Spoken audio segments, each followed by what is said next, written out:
Hello दोस्तों, आपको अपना चैनल RSR हॉट ट्रिक में स्वागत है। दोस्तों, आज की इस वीडियो में मैं आपको कृष्णा प्रवाह मार्ग के बारे में बताऊंगा, यानी कि कृष्णा नदी के रास्ते को पूरी तरह समझाऊंगा। दोस्तों, प्रायद्वीपीय भारत में गोदावरी और कावेरी नदी के अलावा ये तीसरी सबसे महत्वपूर्ण नदी कहलाती है। कृष्णा नदी भारत की तीसरी सबसे लंबी नदी है, जिसकी लंबाई तकरीबन 1400 किलोमीटर है। यह नदी महाराष्ट्र से शुरू होती है और आंध्र प्रदेश से बंगाल की खाड़ी में बह जाती है, यानी कि बंगाल की खाड़ी में मिल जाती है। अगर जल प्रवाह और बेसिन क्षेत्र को देखा जाए तो यह नदी भारत में चौथे स्थान पर आती है, यानी कि इसका जल प्रवाह बहुत ही ज्यादा है, तकरीबन 1642 वर्ग मीटर प्रति सेकंड। मतलब बहुत तेजी से ये नदी बहती है। वहीं इसका जो टोटल क्षेत्र है, बेसिन क्षेत्र, वो 2,58,948 किलोमीटर स्क्वायर है, यानी कि इसका जल क्षेत्र बहुत बड़ा है, जो कि भारत के कुल क्षेत्रफल का 8% है। यानी कि काफी जगहों पे पानी की कमी ये पूरी करती है। अब इस बात को ध्यान से समझिए कि इसका जल प्रवाह बहुत तेज है। इसका मतलब ये नदी किसी ऊंची जगह से निकलती है, बहुत ऊंचाई से निकलती है।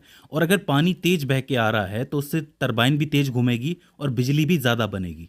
तो इसीलिए कृष्णा नदी के ऊपर कई सारे ऐसे बांध बने हुए हैं जो बिजली के उत्पादन में और आपूर्ति में बहुत जरूरी है। और साथ ही उन्हीं बांधों का जो पानी है वो सिंचाई के लिए भी इस्तेमाल किया जाता है। तो इसका मतलब सिंचाई में और बिजली उत्पादन में ये नदी बहुत आगे है और बहुत ही अच्छी है। ठीक है, तो अब आप समझ गए हैं कि इसकी महत्वता कितनी ज्यादा है। अब अगर बात करें इसके बहाव की, तो कृष्णा नदी 4 राज्यों से होकर गुजरती है।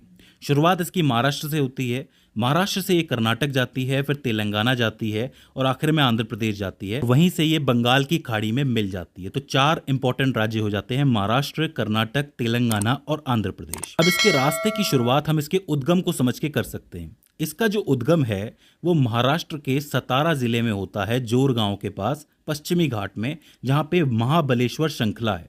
आपको पता होगा महाबलेश्वर में बहुत सारे पहाड़ हैं। उन्हीं पहाड़ों में से ये नदी निकलती है, जिसकी ऊंचाई तकरीबन 1337 मीटर है, यानी कि 1.3 किलोमीटर है। जैसा कि मैंने आपको बताया कि यहाँ का जल प्रवाह तेज है, इसका मतलब ये जो नदी है ये ऊंचाई से बहती है। तो 1.3 किलोमीटर अच्छी खासी ऊंचाई है, वहीं से ये बहती हुई आती है। महाबलेश्वर से निकल के सतारा और कोल्हापुर को क्रॉस करके ये नदी कर्नाटक जाती है और कर्नाटक में इसकी शुरुआत कुरुंदवाड़ से होती है, जहां पे ये पूरे कर्नाटक को पार करते हुए आगे बढ़ती है और वहां से ये तेलंगाना जाती है। अगर आप मैप में देखोगे तो तेलंगाना की सीमा पर ये बहती है और 2-3 जिले भी इसके अंदर कवर होते हैं। तेलंगाना से ये आंध्र प्रदेश जाती है और आंध्र प्रदेश से ये आगे जाके एक डेल्टा बनाती है, जहां से वो बंगाल की खाड़ी जाती है। अब इस बीच इसके अंदर कितनी सहायक नदियां मिलती है वो हमें देखना है। तो देखो, इसकी शुरुआत चूंकि महाबलेश्वर से हुई है, तो महाबलेश्वर से ही एक और नदी निकलती है जिसका नाम है कोयना नदी। ये कोयना नदी सतारा जिले के अंदर ही कृष्णा नदी से आके मिलती है और उस जगह का नाम है प्रीति संगम। प्रीति संगम का नाम पूछा गया है तो आपको याद रखना है। तो पहली नदी कोयना हो जाती है। नीचे से ही एक और नदी आती है जिसका नाम है वरना नदी, जो थोड़ा और आगे चल के मिलती है। ठीक है, इसके बाद एक नदी आती है पंचगंगा नदी। इसका नाम पंचगंगा है, इसका मतलब ये 5 नदियों से बनती है: कुंभी, तुलसी, भोगावती, कसारी और साथ में सरस्वती नदी। तो इसका मतलब 5 नदियों से मिलकर बनती है पंचगंगा, जो कि कोल्हापुर डिस्ट्रिक्ट में कहीं से निकलती है और जाकर के कृष्णा नदी के अंदर मिलती है। यहीं पे आपका सांगली डिस्ट्रिक्ट भी है। जब ऊपर वाली नदियों की मैं बात करूंगा, ऊपर के मतलब उत्तर की तरफ से आने वाले की, तब सांगली की बात करूंगा। फिलहाल यहाँ पे 3 नदियाँ हो गई: कोयना हो गई, वरना हो गई, पंचगंगा हो गई। थोड़ा नीचे आने पर यहाँ पे एक नदी आती है जिसका नाम है मालप्रभा, जो कि बेलगांव कर्नाटक से निकलती है, जो कि कहाँ आके मिलती है? बागलकोट जिले के अंदर मिलती है कृष्णा नदी से। और इसी के थोड़ा नीचे एक और नदी आती है जिसका नाम है घाट प्रभा। मालप्रभा, घाट प्रभा एक जैसा नाम है, दोनों ही पास पास हैं और आके कहाँ मिलती है? कृष्णा नदी से मिलती है। इसके बाद थोड़ा और आगे जब आप चलोगे तो एक नदी और आती है जिसका नाम है तुंगभद्रा नदी। तुंगभद्रा नदी 2 नदियों से मिलकर बनती है, एक है तुंग नदी और एक है भद्रा नदी। इसी तुंगभद्रा नदी के ऊपर एक बांध बना हुआ है जिसका नाम है तुंगभद्रा बांध। काफी इंपॉर्टेंट बांध है। इस तुंगभद्रा नदी की जो लंबाई है वो तकरीबन 531 किलोमीटर है और ये आके कहाँ मिलती है? आपके तेलंगाना के अंदर मिलती है। अब कई लोग कंफ्यूज होते हैं कि ये इस कृष्णा नदी की सबसे लंबी सहायक नदी है, लेकिन ऐसा है नहीं एक्चुअली। अगर आप दक्षिण की तरफ से देखोगे तो हाँ, ये सबसे लंबी सहायक नदी है, लेकिन वैसे ऑल ओवर जो सबसे लंबी सहायक नदी है वो भीमा नदी है, जो उत्तर की तरफ से आती है। अभी उसके बारे में मैं आपको बताऊंगा। फिलहाल तुंगभद्रा नदी कृष्णा नदी से मिलती है तेलंगाना के अंदर। अच्छा, ये जो तेलंगाना की और ये आंध्र प्रदेश की सीमा है, इसी के ऊपर 2 इंपॉर्टेंट बांध भी बने हुए हैं। पहला है आपका श्रीशैलम बांध और इसके थोड़ा आगे है नागार्जुन सागर बांध। ये दोनों ही बांध काफ़ी इंपॉर्टेंट है, वो इसलिए क्योंकि इससे बिजली आपूर्ति भी पूरी होती है और साथ ही सिंचाई भी देखी जाती है। तो दोनों ही बांध इंपॉर्टेंट है। कौन कौन से? श्रीशैलम बांध और नागार्जुन बांध। तो इस तरीके से आपकी दक्षिण की सहायक नदियां जो कृष्णा में जाके मिलती हैं वो पूरी होती हैं। कौन कौन सी है? कोयना है, वरना है, पंचगंगा, मालप्रभा, घाटप्रभा, तुंगभद्रा। ठीक है, इस चीज़ को आपको याद रखना है और साथ ही ये दो बांध भी याद रखने हैं। इधर मैंने आपको कोयना बांध भी बताया था और तुंगभद्रा बांध भी बताया था, ये भी आपको याद रखना है। अब बात करते हैं उत्तर से आने वाली नदियों की।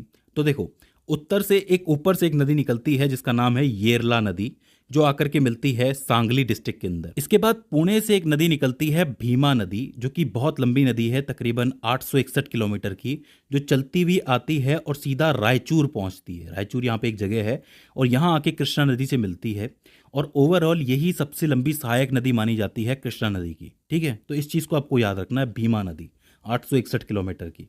इसी के बाद से तेलंगाना ठीक तरीके से शुरू होता है। ठीक है, इसके आप थोड़ा आगे जाओगे तो एक नदी आती है डिंडी नदी। डिंडी नदी जो होती है वो आपके नागार्जुन सागर बांध के पास कहीं आके मिलती है और इसके तुरंत बाद थोड़ी दूर एक और नदी आती है जिसका नाम है मूसी नदी। मूसी नदी एक काफी महत्वपूर्ण नदी है क्योंकि ये तेलंगाना के ऐसे रास्ते से गुजर के आती है जहां पे बीच में हैदराबाद पड़ता है। तो पूछा जा सकता है कि हैदराबाद से कौन सी नदी निकलती है? तो मूसी नदी, जो कृष्णा नदी के अंदर आकर के मिलती है। थोड़ा आगे एक और नदी आती है जिसका नाम है पलेरू नदी, जो कि यहाँ कहीं आके मिलती है। और थोड़ा सा और अगर आप आगे चलोगे आंध्र प्रदेश के अंदर ही, तो वहां पे एक नदी आती है मुनेरू नदी, जो कि सीधे इतेरू में आके मिलती है। इतेरू नाम की एक जगह है यहाँ पे, वहां मिलती है, जो विजयवाड़ा से पहले पड़ता है। विजयवाड़ा के बाद ये जो नदी है एक डेल्टा के अंदर बट जाती है जिसका नाम है कृष्णा डेल्टा। तो इस तरीके से आगे जाके ये बंगाल की खाड़ी में मिल जाती है। तो यहाँ पे याद करने लायक चीज़ें क्या है? इसके इंपॉर्टेंट बांध है, काफ़ी सारे बांध मैंने आपको बताया, जो नागार्जुन सागर बांध हो गया, श्रीशैलम बांध हो गया, इसके अलावा तुंगभद्रा बांध हो गया और ये कोयना बांध हो गया। काफ़ी इंपॉर्टेंट बांध है महाराष्ट्र की नज़र से, सबसे बड़े बांधों में से एक है, याद रखना, कोयना बांध। इसके अलावा यहाँ पे एक आती है मालप्रभा और ये घाटप्रभा, ये याद रखनी है आपको। मूसी नदी आपको याद रखनी है, भीमा नदी रखनी है और तुंगभद्रा नदी रखनी है। तो दोस्तों, इस तरीके से कृष्णा नदी का जो सफर है वो पूरा होता है। आई होप आपको समझ में आया होगा। अगर इसके बाद भी इसको समझने में आपको कोई क्वेरी आती है, कोई दिक्कत आती है, कोई कंफ्यूजन आती है, तो आप हमें कमेंट सेक्शन के अंदर बता सकते हैं। तो दोस्तों, आज की इस वीडियो के अंदर बस इतना ही। See you in the next one.